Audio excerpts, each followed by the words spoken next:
everybody in this community. I want to thank you guys for coming out today. My name is Fred Christian Jr. I'm a resident of Hamlet Walden here at this wonderful facility. We want to thank the management for allowing us to have this meeting today. We want to thank the wonderful community leaders who have come out today to make a difference on several issues.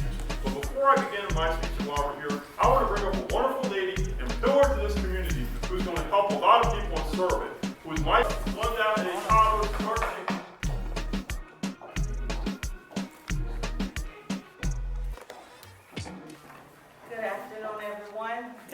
Good afternoon. Fred didn't give me a chance to get settled, but it's okay. I'm leaving from the funeral of Dr. Enid Pinckney, who was a pioneer, educator, assistant principal, community activist, preservationist. She's responsible for saving the Hampton houses, and you see she has that beautiful building. They will continue with her celebration on today and tomorrow as well. My granddaughter couldn't be here because I had to go pick her up and I was going to run later. So I'm going to read the poem from Plant Love. It's an initiative that we had with Community Collaboration Exchange and Mr. Martin Weeks. We plant love back into communities from the south to the north, so I will share a poem that my granddaughter usually reads when we go out. Plant love in children and watch them grow. Show them the right way so that they will know. Let them have a childhood that is normal. Like playing outside, riding their bikes, is that too formal? No. There comes a time when kids want to play, not running from bullets that passes their way. We live in a beautiful city, yet we can be so ungrateful, filled with hate, envy, and at times very hateful. Plant love in children, show them the way. Plant love in them as they brighten our day. Plant love throughout Miami-Dade County. Love is free, and we can give out plenty. So thank you all so much. Once again, my name is Tawana Akins. I'm a community activist and organizer, and I'm also the assistant principal of Miami Southridge Senior High School. I wear a lot of hats, but the hat I love the most is being a grandmother. I'm not going to lie. I'm accompanied today by my sister, Issa. She lost her son, not to gun violence, but he drowned. On his birthday, he had a party, a yacht party, and he slipped over the passway to get out the boat, and he ended in deep water. And when I got that call, I was heartbroken because I'm sitting at a restaurant eating. I left the food there and started screaming in a people restaurant. Went in my car, my friend guy got me down here as fast as we could. And this wasn't even on my schedule to talk about today, but she's here. I didn't want to tell my sister her son was in deep waters while I'm in Broward, trying to come from Broward. But somebody else, my nephew, Blaze Carter, King Carter's dad, he got to her before I could even see what was going on. My job was that day was to just see what was going on with him first, right? And then let her know something. I didn't want her to know because my sister, she goes extremely crazy, and she can't take anything, any little thing. She goes into an uproar. So my job was to try to keep things calm for me, even though I was screaming and hollering in the car. I'm glad I wasn't driving. So my granddaughter witnessed what was going on, and that was her favorite cousin. When she was born, he wore her little strawberry outfit. Like, she remembered everything about him. Everything was about Milani. So we buried him, and his day coming up, we try to remember him every year. We give a big barbecue. We're going to do it at the park this year with Circle Brotherhood. They're going to help us out this year. But my family has been through so much tragedy, and that was my nephew. I taught him. I was his actual teacher. I was a teacher then. I was his 4th and 5th grade teacher. So I have some of his schoolwork that I saved in my house. I even got one of his trophies that he earned. He used to score high. You know the test levels are 1 through 5. My nephew consistently scored a 4 or a 5. He was just that brilliant. And he started making clothes. Y'all would have loved him. He made the risque stuff too, but he know how to make nice gowns. It's so beautiful, and that's some of that stuff going to be displayed at Trade Day. We try to keep his memories alive. We wear blue, and we just celebrate him and his greatness. So I also want to talk about some of my other family members and what I do in the community for gun violence prevention. Like, I like to prevent things from happening. Right. So I attach myself to certain people like Miss Joey of Collective Sisterhood when she's here with the residents doing the computer classes. On Monday, she does the Mental Health Mondays with students, and she's so impactful because she's engaging students from the south to the north on a Zoom on the Monday where you could just share out. You have a safe space to share out and talk about your problems and talk about your next steps, your future. It don't always have to be problems. It could be, what can I do to make it to a better space in life, right? And so we be on and the mental health Zooms, I try not to miss. This is how impactful they are. And you know, when you're on there with kids and they're expressing how they love the Zooms. So we just need continuous support in that area. The Zoom is not only for kids, like adults are welcome. Everything we do, our target audience is always people like over 50 and like 19 and below, because we try to keep those targets, because those are the most vulnerable populations, right? The elderly, our seniors, I don't want to say elderly, but our older generation and our young kids who, if we impart and if we impact, so like hashtag impact, if we put that in their mind already, that they are part of the world. Most people feel like they're not a part of something, so they go their separate way. So the goal of community collaboration exchange is for all of us to feel like we add to the piece of the puzzle, right? And some of us add greater pieces to the piece of the puzzle, right? We got Melissa back there. She's with It Takes a Village, and she does amazing work in the community as well. So I get to work with Shakita Days right here. She's also in the red shirt who's filming. I don't know, she's gonna share her story too, right? Yeah. So that's it. I wanted to share with you all some of the things I do and some of my family members. I have lost 6 nephews to gun violence. Wow.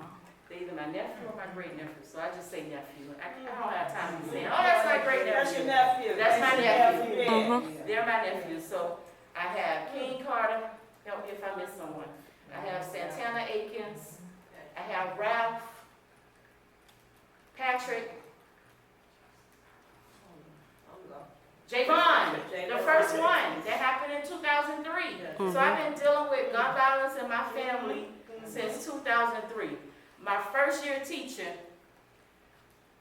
we were at my mom's house, and my nephew asked, can he go to his friend's house to get, that was PlayStation back then?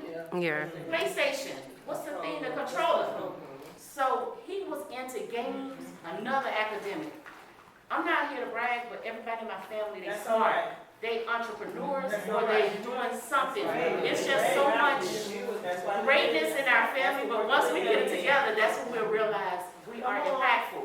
We don't realize, we're not there yet, but we all great in our own little individual. But once we understand that we're all together, that's the concept that most of us don't understand. That's it. We're greater together. That's it. Yeah, I may be moving. Yeah, I'm getting called to speak a lot. I got another engagement after this.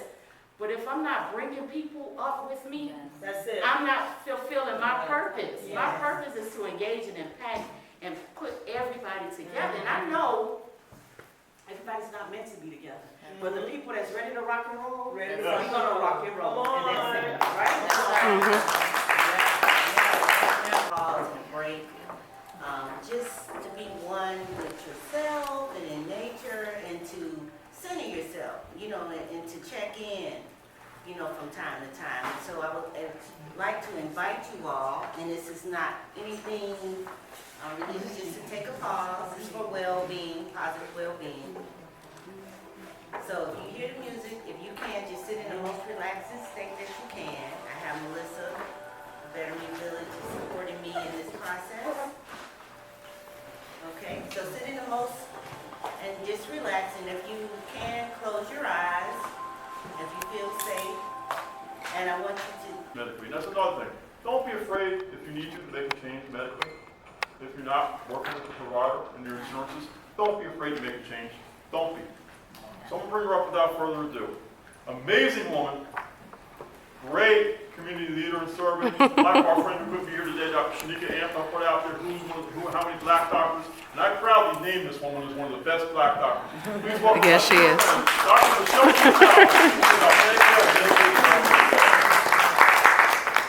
Those are humongous subjects.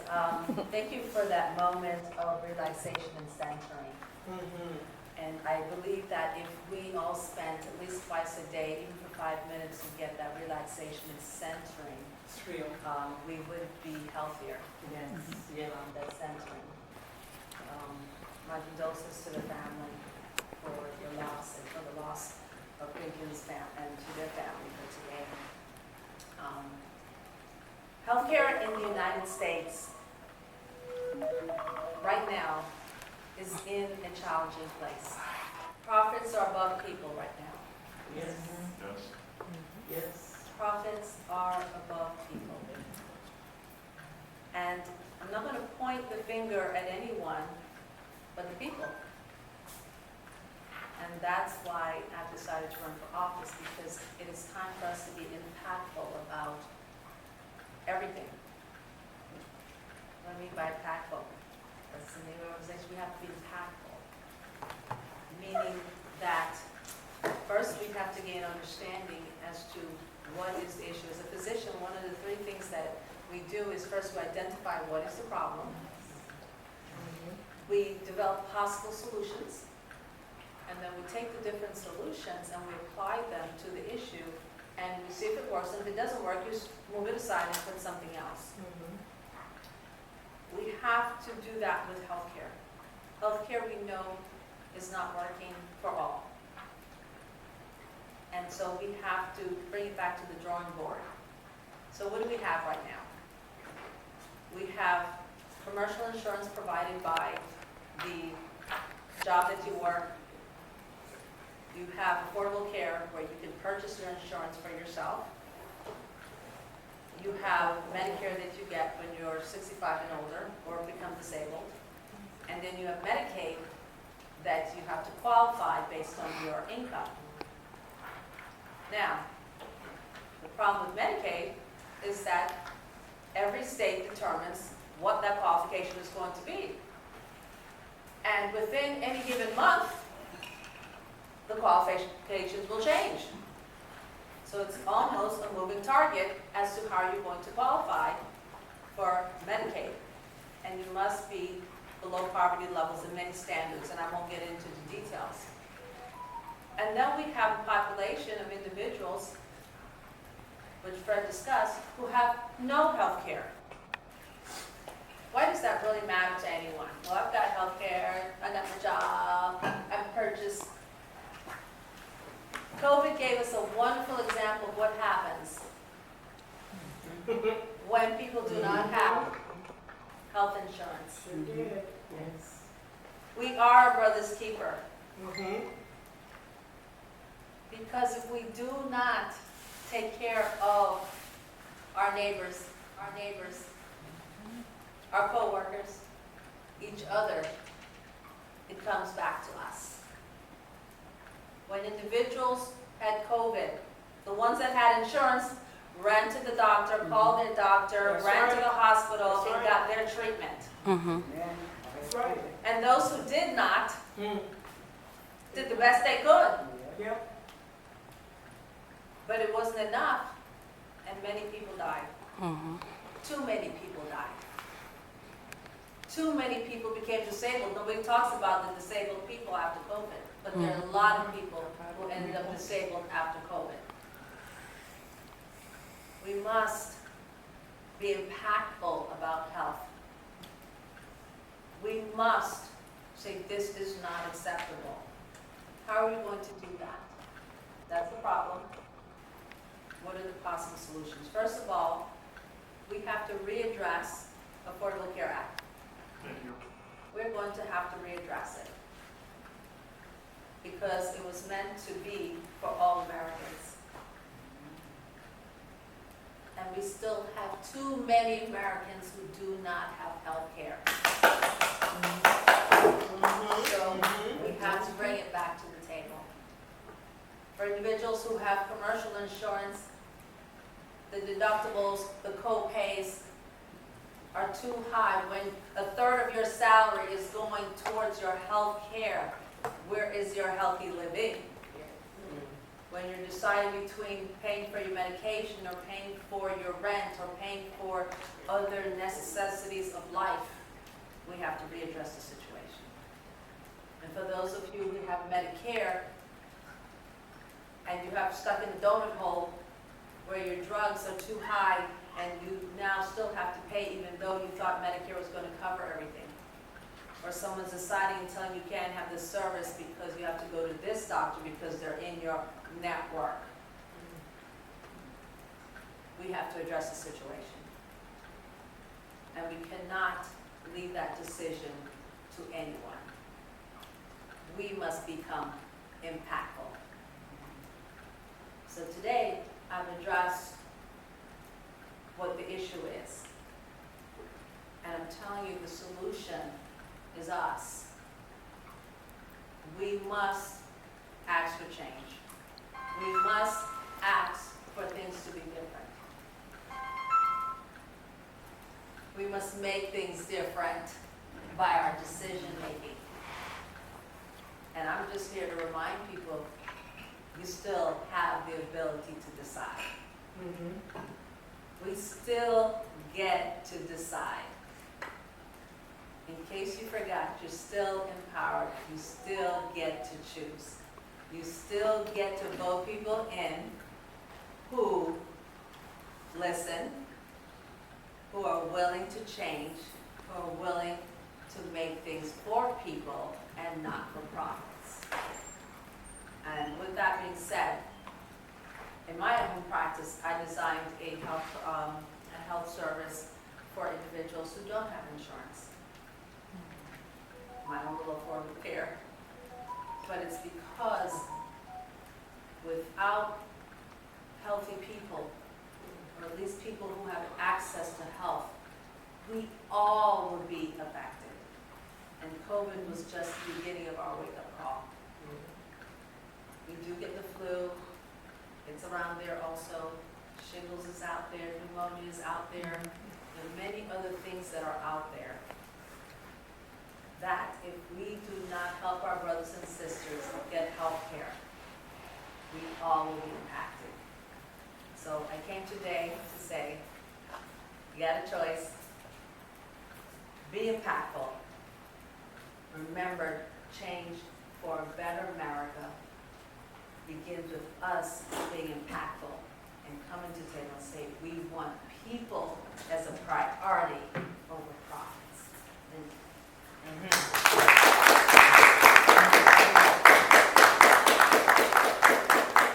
Particularly as a young mother, coming up with my children and having to seek health care. And like the good doctor said, I didn't have, when you work and you're in the middle class, you really don't have, you either have food or you have that light bill pay.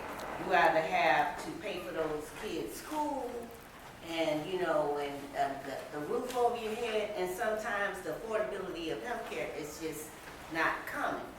And so as a young mother, I remember going into the doctor when one of my children got sick, and Jackson, not to name any doctor's offices, but went to a big facility, right? And I didn't have the money, okay? I didn't have the money, and they say, well, hey, in order for you to get this prescription, you need to have X amount of money. So I said, now what am I going to do? I'm looking at these children. So I went downstairs. I said, you know what? Guess what I told them? I left my wallet, right? So I said, let me go downstairs and go into the car and see if I can find where I put it, because I don't have my card with me. I started fumbling, right? I know good and well I didn't have no money. So I went in the car, I'm fooling myself, and I'm looking all underneath the seats, didn't have no money. So I said, my God, I said to myself, what am I going to do? I need this medicine for this child to do it. And then I got back in there and I went in there and I said, well, I don't have my card, but they need the medicine, so what can I do? know, what can I do to get the medicine? Well, I tell you what, we can just administer a shot, but you got 30 days or something to do this, and you can come and pay this bill, and if not, we're gonna put you into collections or something. So then I said, well, hey, it was kind of embarrassing for me, but I'm a social worker, right? And I say, I kept saying, I gotta better this situation. So time went on, and my kids, I had one more incident where they became high schoolers, and they needed to go to the doctor. So I would get mad. I tell them, you all got to go to school every day because I go to work, and if you're sick, you're going to have to just go to the bathroom, go to the office, but you can't call me because I got to do my job, right? And they said, Mom, you know, all we want you to do is have childcare. So God had to where my job changed. And the job I had, they gave me insurance. And so I was able to go with dignity in the doctor when I got that insurance. I said, I said, we can go to any doctor we want. No kids said, yeah. And so I never knew the importance of health care. So anytime now I work, I make sure that place got insurance. And even though we do good work, everybody is not afforded, and that's a part of systematic oppression. To leave some of the people that don't have access out, or to make it even harder for them. And as a social worker, I face the challenges of having to tell people that have terminal illness. You know, they have to go down there and get that special card. I'm not going to be using all the terminologies. And they got to approve them to make sure that they indigent and qualified. And some of this is life threat. And I said, you can't give them, ma'am, if they don't have their proof of residency, they can't get it. I said, now come on now. All the food we waste in America, let these people get health care. And so I love that the fact that this is an issue and we all have to do our part at a point of intersectionality, and that Fred has impact at this level, and he's taken on this as being his purpose in life, to serve the community and provide health care. Because if you can have all the money in the world, but if you ain't got good health, then what? You ain't got it. And so that's my story, and I'm sticking to it.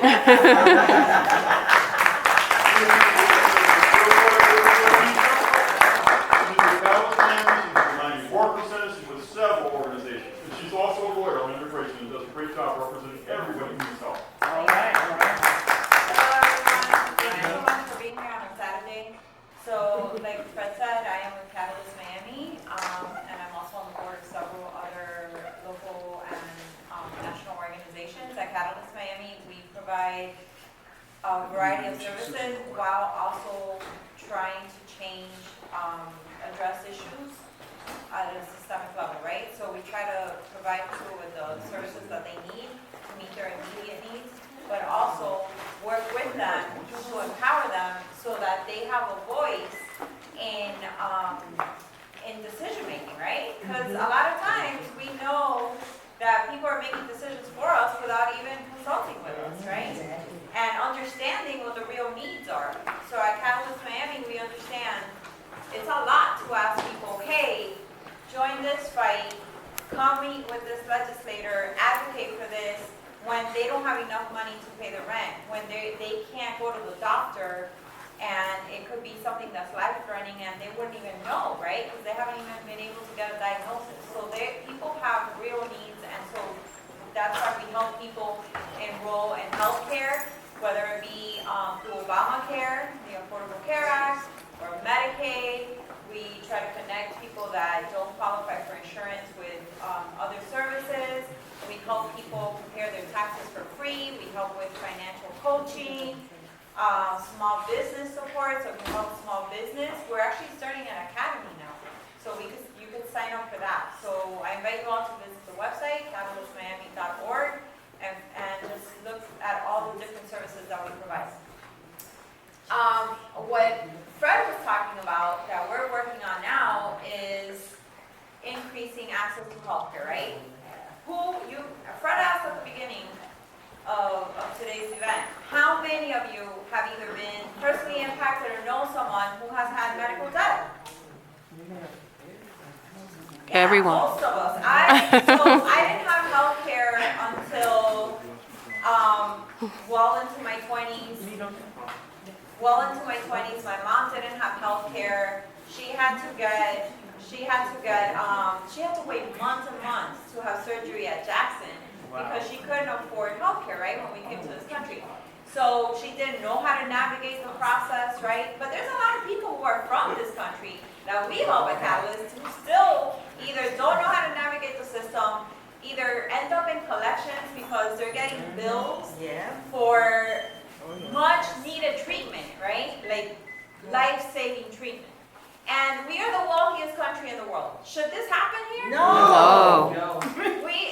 How do we not have money Why is this to happening? cover medical care for our people? That's basic. That's a basic human right, right? And so people should not owe thousands of dollars because they got sick, right?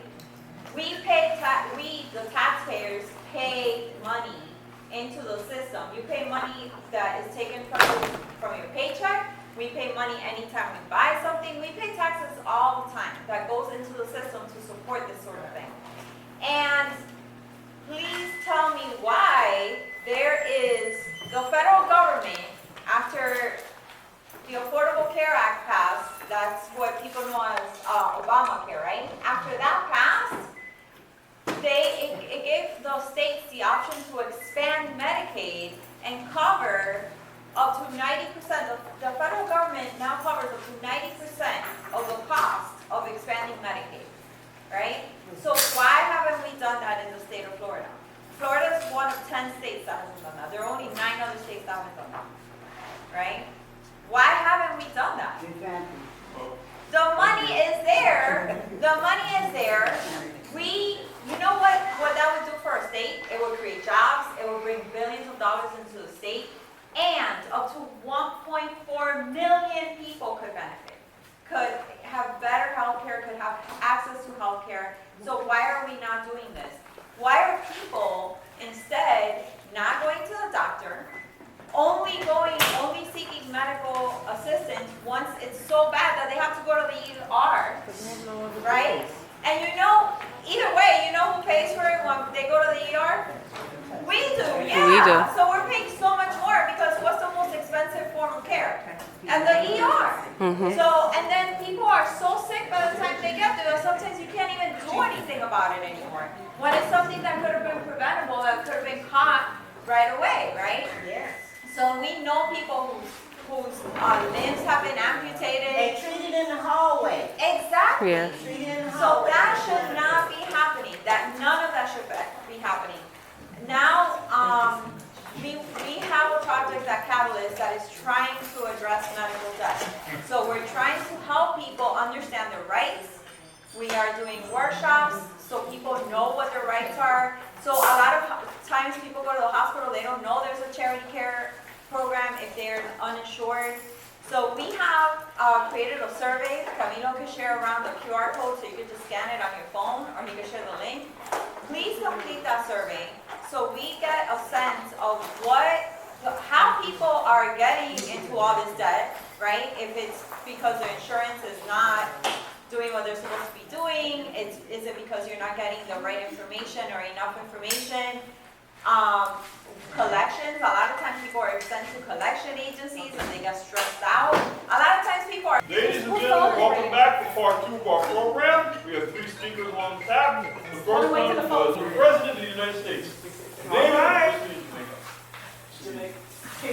Native of Kingston, Jamaica, a proud American candidate for Miami Gardens Mayor, human trafficking activist extraordinaire, nationally recognized. All right.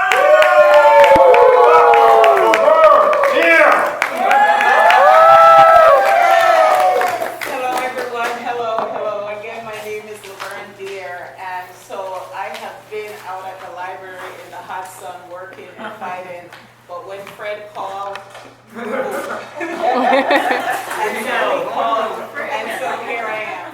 So I'm thankful to be here, and I know we have a few minutes, and I want to just address human trafficking.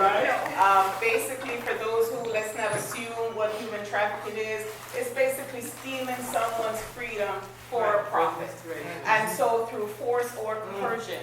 So I just want everyone to know and to be aware that human trafficking is real. Just recently, right here in the city of Miami Gardens, which is my home city, it was on the news that several homes in this city was being utilized through human trafficking, where someone from Colombia was promised that they will come and get a job here, and upon arrival, their documents were taken from them, and then they became slaves to human trafficking.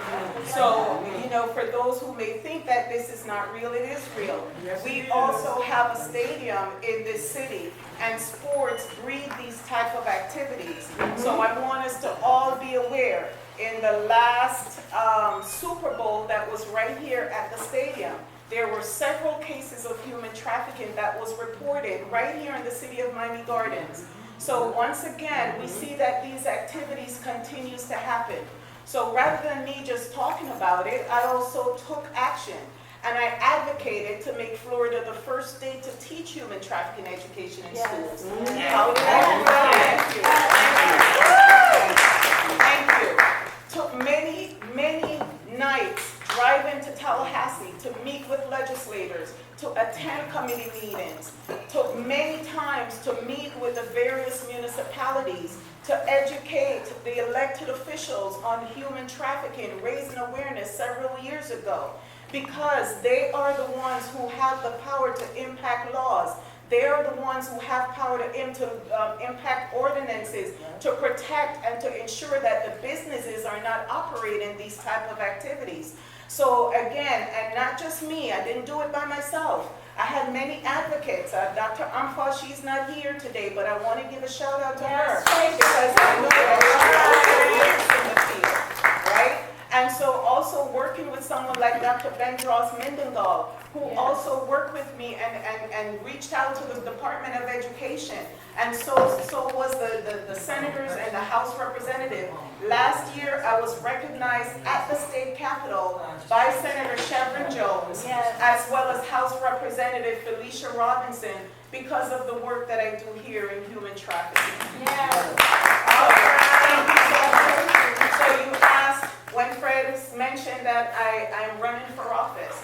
Well, I'm running for office because I understand that elected officials have the power to bring change in their community. Just like I took the step to educate our children, educate our legislators, I am looking to do the same. And so I am running for mayor of Miami Gardens. But most importantly, for the educators that are here, I want you to know that the curriculums in schools require for you to teach human trafficking. And each year, according to the Department of Education, which last year they sent me the report card, so I saw the report card of how the schools were doing. And I must tell you, if any of you work in Dade County Public Schools, Dade County is doing really good. Yes. Doing very good educating our children. So just continue to know, to recognize the sign. If you see a child coming to school and they look like they have been up all night when they should be alert and aware. If you see a child coming to school and you know that their parents cannot afford certain jewelry, certain clothing, certain things that they have, these are little signs that you who have these children in your sight can look out for. Reach out to the guidance counselor. Have a conversation. Let's just not assume that they are just out there. Know that it's possible that someone is trafficking that child. And a lot of times you are the ones who can make a difference. I also serve on the board of Southeastern College of Nursing. Why? Because I believe that these victims also go into the hospital seeking services. So my goal is to educate those nursing students so they themselves, when these victims comes into the hospital, they can recognize it and they may also be the one to rescue these victims. And so the last point that I'm going to leave with you, if you see something, say something. Say something. 888-378-8888. Please do not just assume, okay? And if you see someone or believe someone is being trafficked, do not approach that person because you could be putting yourself in danger and put that person's life in danger as well. All right? It's going to take each one of us to make a difference. And it is through awareness. I also created a program called the Play Program, providing leadership through youth through awareness. And I did that to teach children between the ages of 11 and 17. I'm sorry, between 8 and 17. Because as young as 8, even younger, these children can become victims of human trafficking. And I was very pleased that the Broward Sheriff's Office was able to fund that very first program that I did. And about 2 months ago, I was in, about 2 weeks ago, I was at an event, and one of the teachers said to me, one of her students came up and said, you know, I was at this program, and someone was telling us about children around the world that are being trafficked. Well, you know what, I was proud, because that was the program that I implemented, right? So not only did I work with the schools, I also went into the community and worked with our community children as well. And for all of you in here who are advocates yourself, you play a role in this. And I truly believe that together we can make a difference. I work in government, and I see every day through substance abuse, okay? This is the work that I do every day, where I see individuals come in that is struggling from drugs and alcohol. And most of the times whenever some of these individuals pass away through an overdose, those medical examiners' report comes to my desk. And when I research and see where the trauma of these individuals have experienced, I see where their substance abuse begins, and it begins through their trauma in life. So you have a lot of people who are using substance to drown out these trauma that they're experiencing. So let's not take this for granted. We have to be able to save our children, and in order for us to do that, we have to continue to raise awareness. So I thank you all so much, Fred. I thank you. Continue to do what impact is doing. Fred, can we ask a question? Yes, go right Can we answer a ahead. quick question? Yeah. When you say that there was a lot of child trafficking happening at the stadium, can you explain that a little bit more? Like, how does that happen? Like, how can you tell? You see a child with an adult that doesn't seem to match, or like, what do we look for? Like, what does that scenario look like? Well, what happened was, I didn't say it happened exactly at the stadium, but I stated that sporting events breed those type of activities, right? So in the Super Bowl that was held here, I believe it was either 54 or 55, there was reported cases of human trafficking around that event. So what you find, and the youngest, I believe, was age 17. Right? And what happened is you have these perpetrators, they bring these children, young girls out of state, and they bring them to these parties. And so you have people now who attend these parties. And through these parties now, these young girls are trafficked, right? And sometimes they're drugged.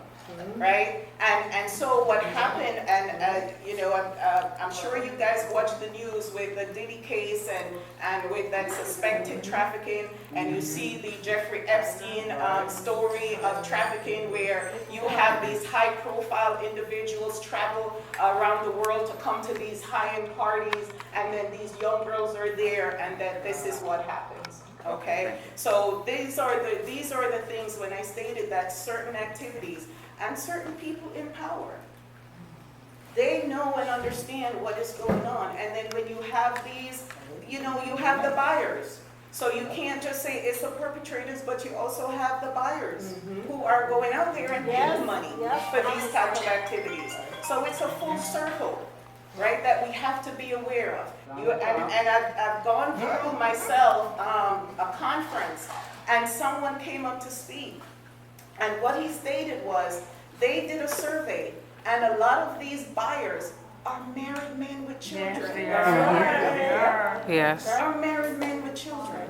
So think about that, right? So when we see these things, you know, we can't just say, okay, maybe it's a certain demographics that's doing that, or maybe it's a runaway child, or it's a child who was wild and is bad. No, this is an organized crime that is stealing the freedom and the lives of our children. Any more questions? I know I don't have a lot of time. Thank you, Fred, again. I'm I'm running for Miami Gardens City Council seat 5, which is citywide. My story with healthcare is one, I've been for the University of Miami, I worked as the Assistant Human Resources Director, and then in my capacity as Assistant Vice President of Human Resources and Administration for the Greater Miami Convention and Visitors Bureau, I negotiated employee benefits programs. But my personal story with healthcare was in 2017. I was in an accident in front of my house where my legs got burned, and I spent 2 months at Jackson Trauma and a couple of years of rehab, having to learn how to walk again. But luckily, after almost $500,000 in hospital bills, thank God I had insurance. But what that did for me, I'd been a troubleshooter. If there was a problem, I would fix it. I would bring people together to solve whatever problem or to work on major projects. One of the major projects I worked on, I had tooth surgery on Tuesday, and I still have the stitches in my mouth. So if I'm stumbling over a couple of words, it's between the ibuprofen and the stitches. But at any rate, so one of the major projects that I worked on was coordinating the Super Bowl bid for South Florida. And that's a tri-county event. So I'm accustomed to working with all the different elements of from government to the limo services to make sure that every I is dotted and every T is crossed. Well, after my accident, I had to rethink my life's plan. I had a few years that were considered wilderness moments where I had to figure out what was I going to do with my life, and then COVID hit.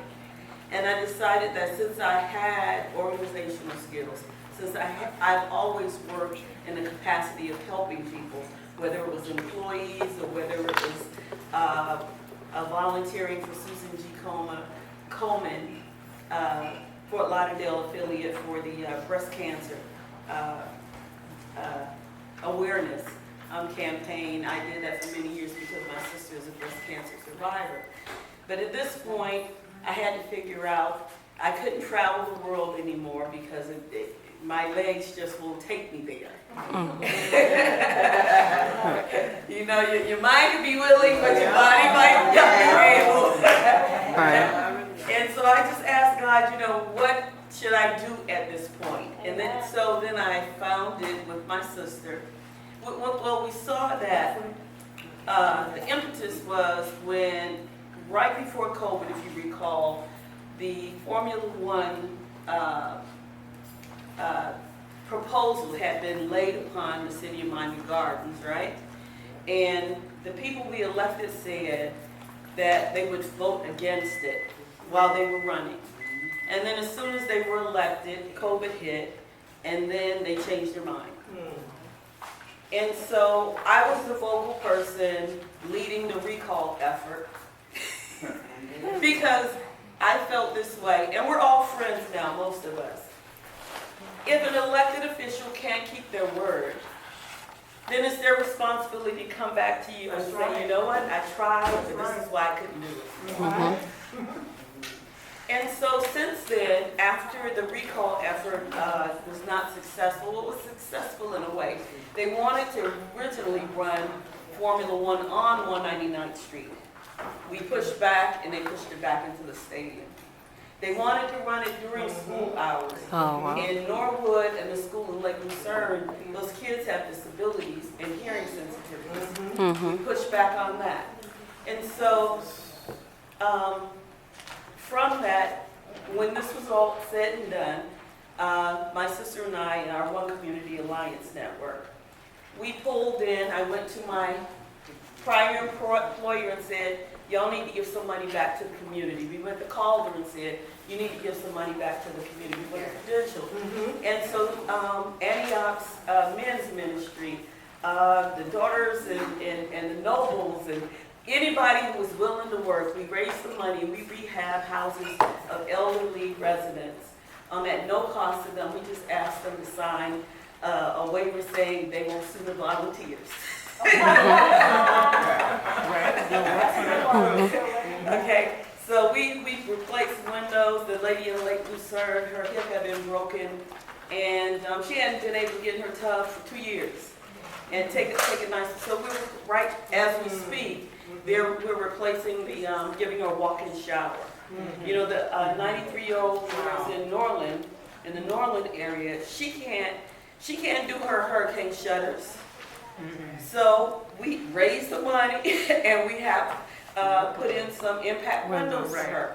So it's not a great big program like the county has that will do your whole home, but for a person that just needs to use their bathroom for their toilet work, it's a big program. So I've been the loudmouth, I've been the advocate, I've been out there on the street protesting when they were allowing the post office on 441. They would just mow the newspaper and stuff and wouldn't even pick it up. They wouldn't paint it, they wouldn't clean it. And so we went up, and I'm good at pulling everybody together. Because by ourselves, we're just one person, you know? But if you bring in, there are 10 different neighborhood watch groups. And so we figured out that we're not just Norwood, we're not Norland, we're not Lake Lucerne, we're not the Bajas, we are one Miami Gardens. And so when we work together, as soon as they thought the media was coming, they got out there and power washed it, picked up all the paper, did everything that we had been asking them to do. And we had written everyone from the Postmaster General to the President. And we said, you know what? We know how to get the attention, and if we have to embarrass you into it, then that's what we will do. So I'm saying this to say my major concern for our community is quality of life, and that encompasses a lot of things, because in some areas it's flooding, or the, not the seawall, but the canal embankment.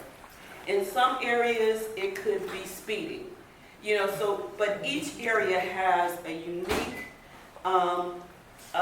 concern.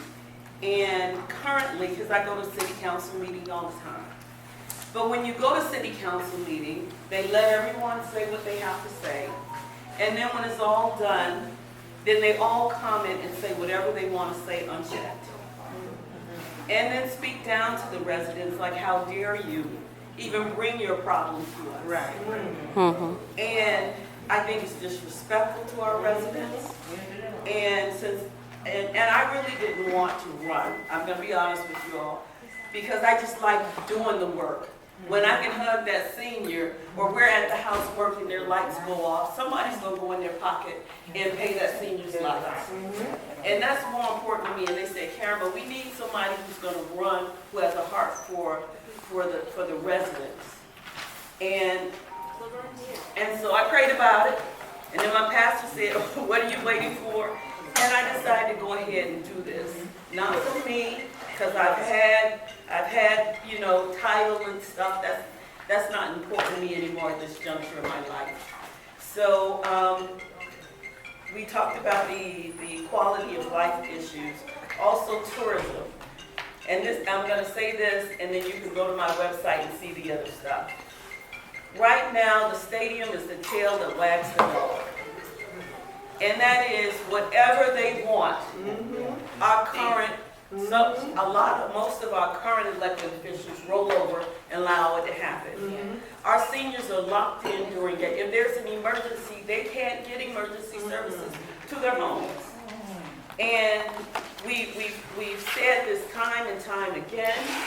There's been, the response we get is that the stadium and the county makes the plans, and that the city of Miami Gardens has no say in how the traffic flows and control. And at the soccer match the other weekend, they had no police presence whatsoever. The residents were in the street directing traffic. People were putting chairs in front of their properties. No, actually, fourth time, I'm sorry. I met this lady, let me tell you the story. I met this lady in 2019. I've been reading on Facebook about this lady who goes on the street and takes bullets. And I'm like, I gotta meet this lady. I got to meet this lady. And you did. So, and then a couple months later at a meeting. I was at an event or a rally in Fort Lauderdale. There she was on the stage. I had to go home, couldn't even shake her hand, say, Miss Bullets, I'm Fred, I'd like to work with you. Met her at another meeting. Awesome.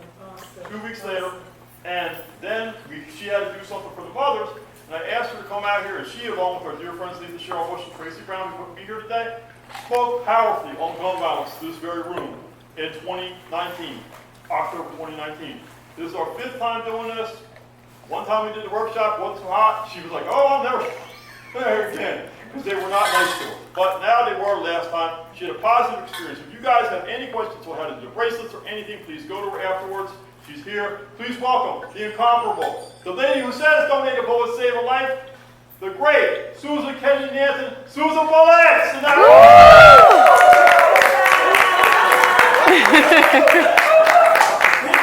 I just came for this introduction, that's it. I just came for Fred's introduction. Thank you, Fred, for having us for 5 years. We're 5 years strong. First of all, I just want to honor you, right? I want to honor you for the impact you have made amongst all of us. Yes, right? yes. There's nobody like you. You're unique, you're different, and we love you. Yes. We are grateful and we Yes. appreciate you. So we want you to stand up as we honor you, Fred. Awesome.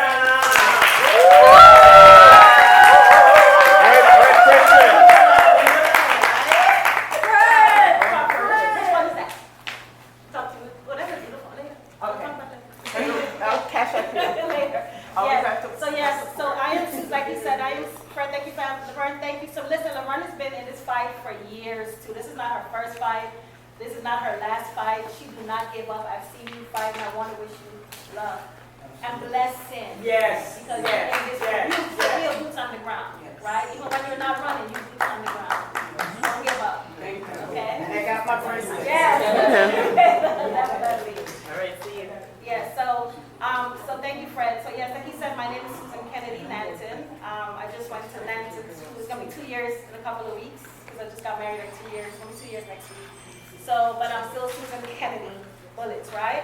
I'm the founder of Bullets for Life. I started it in 2016 when a 6-year-old King Carter was killed, which is Tawana's godson or nephew. Great nephew. Great nephew, right?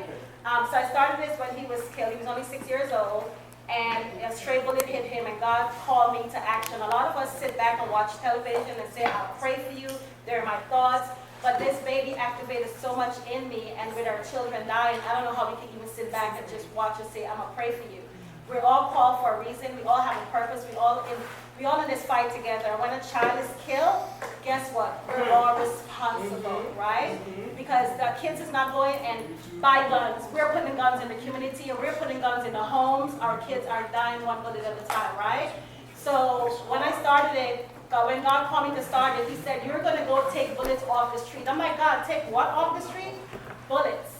I'm like, but I've never played with guns. My mom raised us not to ever play with guns. I have 3 sons, a 30-year-old, a 25-year-old, and a 20-year-old. Never in their life they ever touched toy guns. You know why? Because kids don't know the difference as they get older. Yeah. And then what happens to our children when they don't know the difference? They pick up a gun from home, maybe they find a dad gun, or they find a gun in the car, they decided they're going to play with it because they don't know the difference, and they're killing each other, right? Like you just had, right? Because that's how you rate, they don't know better.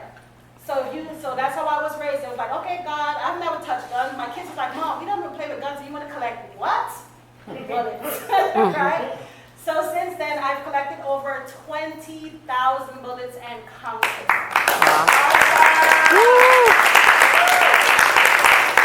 It has not been easy. That's why it's called Donate a Bullet, Save a Life. Because every bullet that you give to me, it's a life saved and not a life taken, right?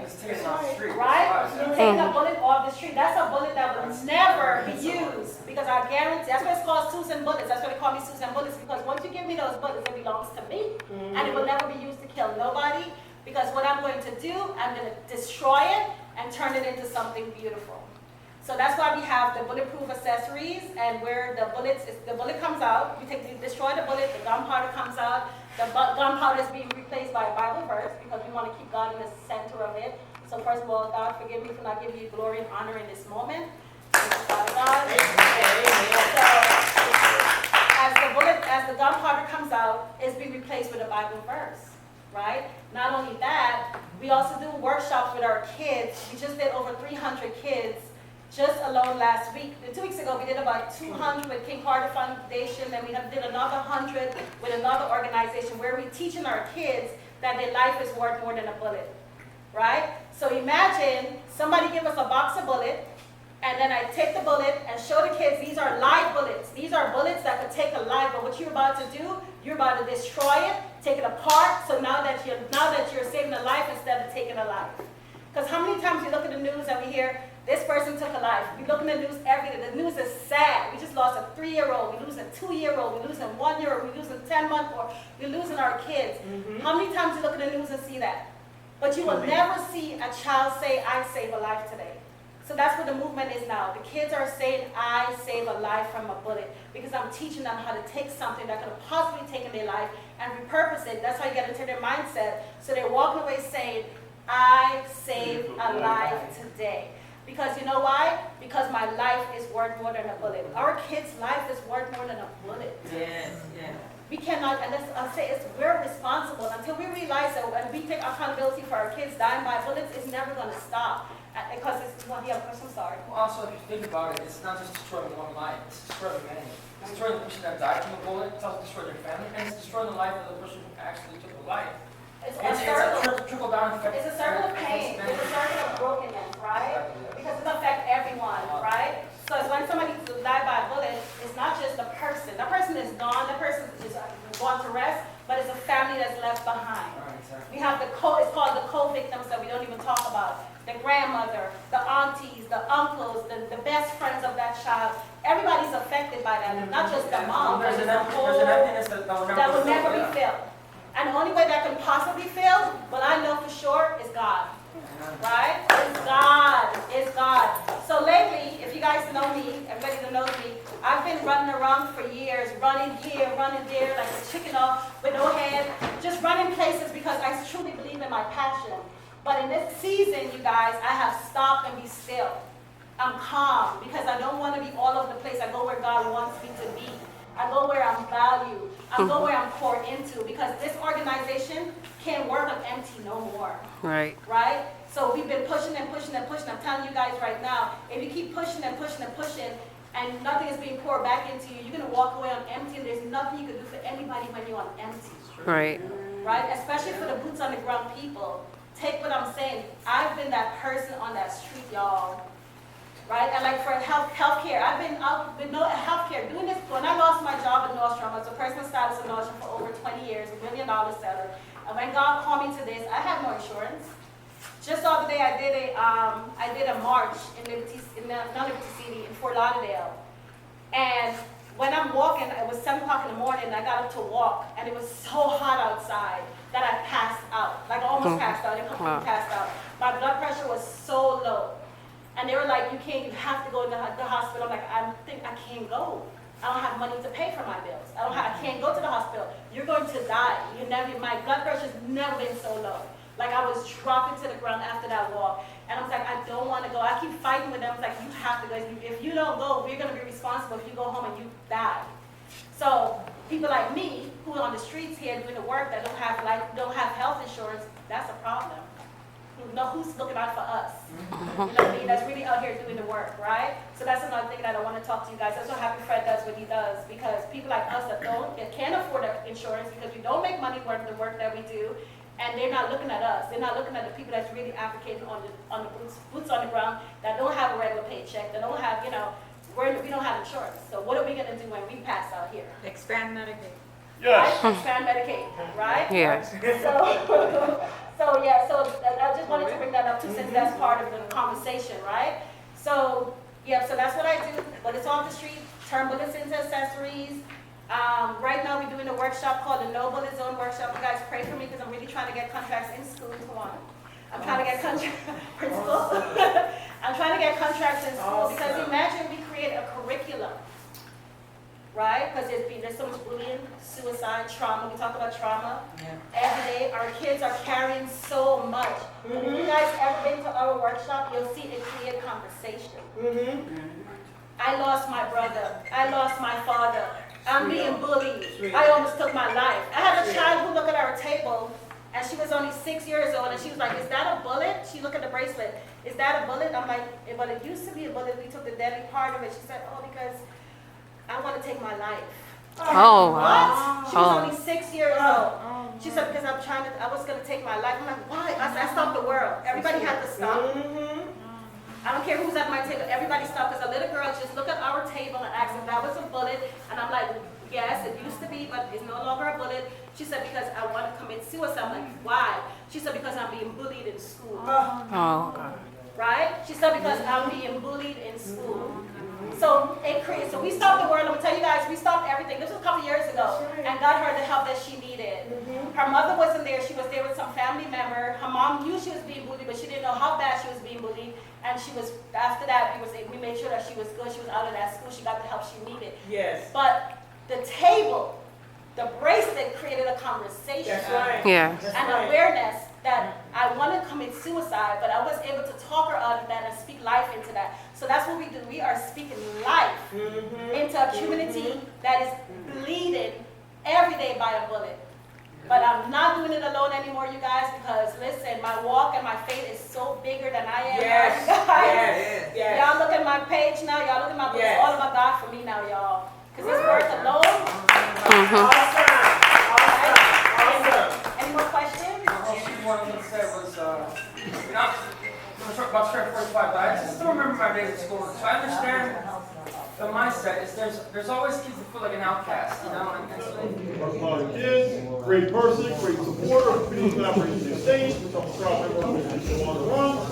Please let me welcome to share her story for 5 minutes on what she's doing on gun violence. Our last speaker today, this should be the days of the Derek Denzel Days Foundation and the Boss Up Video Visual Foundation and Magazine. Please welcome her up to the stage.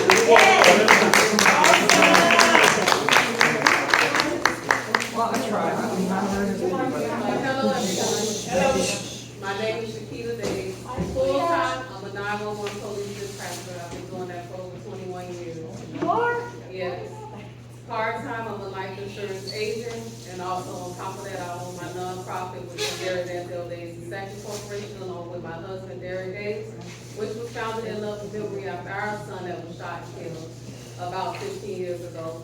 December 13, 2008, before Christmas. And that's the reason we started Derek Denzel Days Second Corporation, which was founded, which is named after him. I grew up around violence because I grew up in Liberty City. I'm from Liberty City, and never thought that I would be a victim of gun violence as well. And when it happened to me, that's when it started to matter.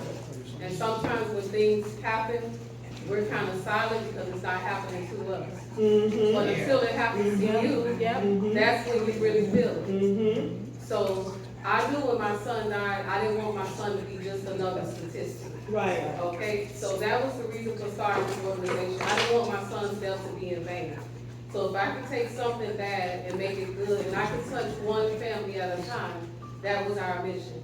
And not only for the gun violence, for the economic as well. We want to help people become financially stable, help them start businesses, help them how to learn how to earn additional income.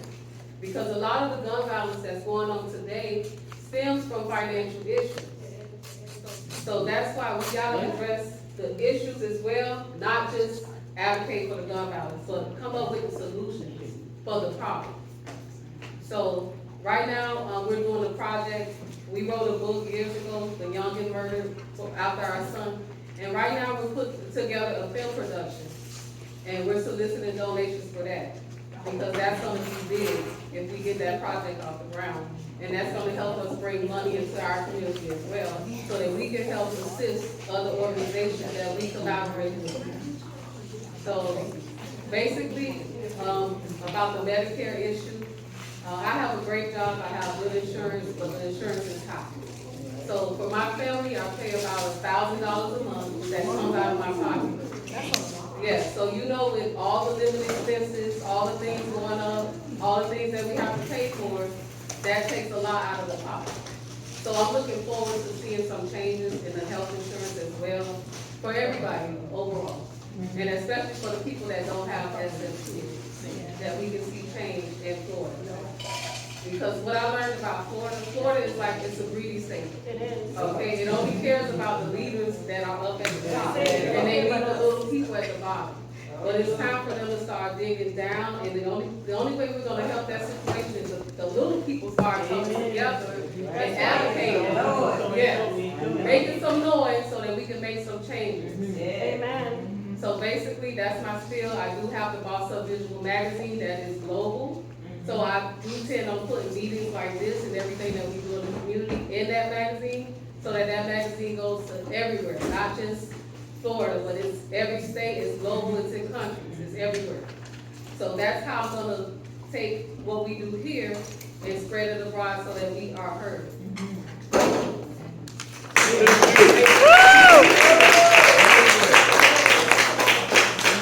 Everybody, I want to thank everybody for coming. Part 2 is done. And I want to thank everybody for coming out. I appreciate you. I love you. Thank you all. God bless.